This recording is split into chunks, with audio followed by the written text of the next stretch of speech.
Laissez mon gars Ayanokoji respirer. Appel, SMS, mail, rendez-vous. Carrément, on dirait j'ai rien raté. Mince. Review de l'épisode 3 de Classroom of the Elite. Entrée de jeu, on voit une Sakayanagi très active. Elle avait déjà annoncé à Ayanokoji au premier épisode. Mais là, maintenant, elle est dit au président du conseil. Elle veut détruire Onami Ichinose. Et ce qu'il faut savoir, c'est qu'on ne nous le dit pas encore. Mais Ichinose fait partie du conseil. Raison pour laquelle Nagumo lui dit que voilà, je t'avais dit qu'à la base...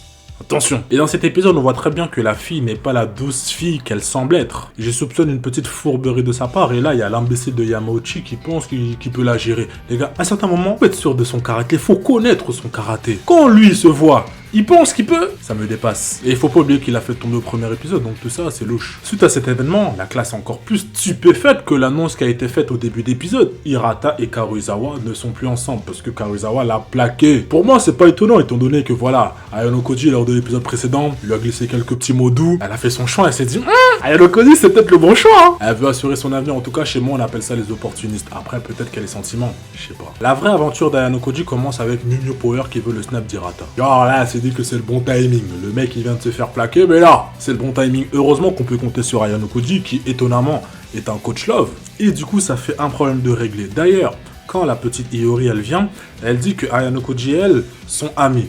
Pour ceux qui ne sauraient pas, dans le light novel, au moment dans la saison 2, quand Ryoen était en train de chercher le mastermind, on l'a vu. Et à un moment, ils se sont croisés dans la bibliothèque. Sauf que dans le light novel, il y a une suite où ils parlent un petit peu de livres, et ensuite ils vont manger ensemble. C'est pour ça que ça paraît un petit peu bizarre, mais ça prend tout son sens avec ce que je viens de vous dire. Nouveau problème. Mail d'Orikita rencontre Nocturne pour parler du cas d'Ichinose. Et on sollicite encore Ayanokoji lui-même, il se dit « Oh, mais pour aujourd'hui ça fait beaucoup trop ». Il n'est pas encore au bout de sa peine. Et il est catégorique avec Orikita en disant qu'il ne veut pas se mêler de cette histoire-là. Et quand tu lis la nouvelle, tu te dis « Mais c'est bizarre parce qu'ils ont quand même formé une alliance ». Du coup tu te dis « Ah, c'est pas pro Ayanokoji », mais il finira par dire à Orikita, et à juste titre pour moi, une Orikita qui est très étonnamment empathique, que voilà, à un moment donné, on devra la combattre. Et en plus, là, moi, je me dis que, ils sont classés. La classe B, c'est la suivante, parce qu'ils vont se permettre de stagner, juste parce qu'ils ont fait une alliance, mais à voir comment ça évolue. Mais j'aurais quand même bien aimé savoir quelles étaient les rumeurs sur le papier. Et suite à ça, encore malgré lui, il se retrouve encore impliqué. Et là, cette fois, il y a la principale concernée, Ichinose, qui a l'air assez triste, et malgré la proposition d'aide d'Orikita, elle veut gérer ses soucis par elle-même. Et j'ai une théorie sur ce genre de fille. On sent qu'elle a une certaine tristesse en elle. Vous savez, il y a des gens, ils sourient tout le temps, mais au fond, ils cachent quelque chose. Perso, Ichinose, c'est un personnage que j'aime beaucoup. Je pense que c'est même mon personnage préféré après Ayanokoji. Du coup, je prends son parti. Oui, je prends son parti, même si une bombe vient d'exploser chez les secondes. Comment ça? Et ça fait une interrogation de plus pour Ayanokoji, même s'il aura la réponse plus tard dans l'épisode. Quand je dis de plus, c'est parce que la veille, il reçoit un appel anonyme. Yamboug, il lui dit son prénom et son nom. Merci.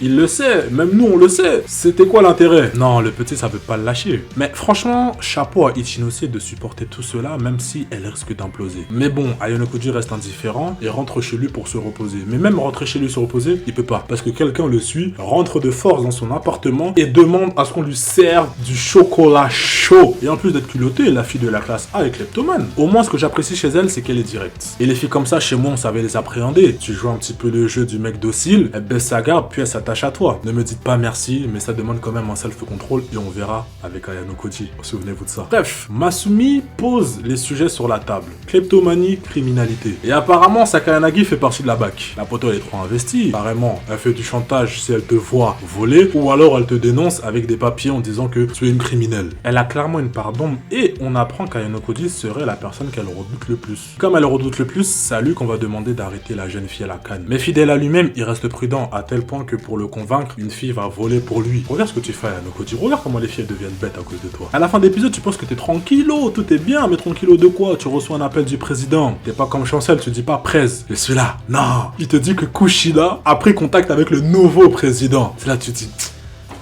en tant que spectateur, mais comment il va gérer tout ça? Ça fait beaucoup trop de dossiers à gérer. Comment Ayanokoji, qui avait décidé de ne plus s'impliquer, va gérer toutes ces situations-là? La suite au prochain épisode. D'ailleurs, je vous rappelle que tous les mercredis 19h30, je live. Du coup, allez suivre la chaîne. Plus on est, mieux c'est. Et abonnez-vous aussi sur mes autres réseaux sociaux.